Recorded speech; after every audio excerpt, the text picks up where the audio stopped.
ত্যাগী গুরুর বিষয়ী শিষ্য। শ্রী শ্রী বাবামণি বললেন, ত্যাগী গুরুর বিষয়ী শিষ্য থাকা এক ধরনের সমস্যাই বটে। কারণ যে যার সঙ্গ করে তার গুণদোষও কিছুটা গ্রহণ করে। বিষয়ী শিষ্য ত্যাগী গুরুর সঙ্গ পেয়ে ত্যাগের প্রতি আকৃষ্ট হন, আবার ত্যাগী গুরু বিষয়ী শিষ্যের প্রভাবে বিষয়ের প্রতি আকর্ষণ অনুভব করতে পারেন। এই কারণেই অনেক ত্যাগী ব্যক্তি গৃহীদের কাছাকাছি আসতে চান না। তবে যার ত্যাগ সম্পূর্ণ পরিপক্ক, তিনি কোনো সঙ্গেই প্রভাবিত হন না। কিন্তু উন্নতির কোনো সীমা নেই। যতই অগ্রসর হওয়া যাক না কেন, আরও এগিয়ে যেতে হয়। যত উচ্চ উপলব্ধি একজন অর্জন করেন, ততই তাঁর সামনে নতুন উপলব্ধির দরকার হয়। অমৃতের ভাণ্ডার কখনো শেষ হয় না। একটুখানি জিভ দিয়ে চেটে তা শেষ করা অসম্ভব।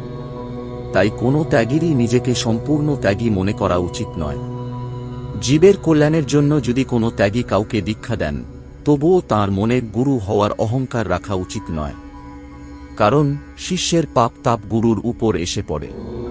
তবে যদি গুরুর ভেতরে গুরু অহংকার না থাকে, তাহলে সেই সব পাপ তাপ জগৎগুরু পরম ব্রহ্মে লীন হয়ে যায় এবং দীক্ষাদাতাকে ছুঁতেও পারে না।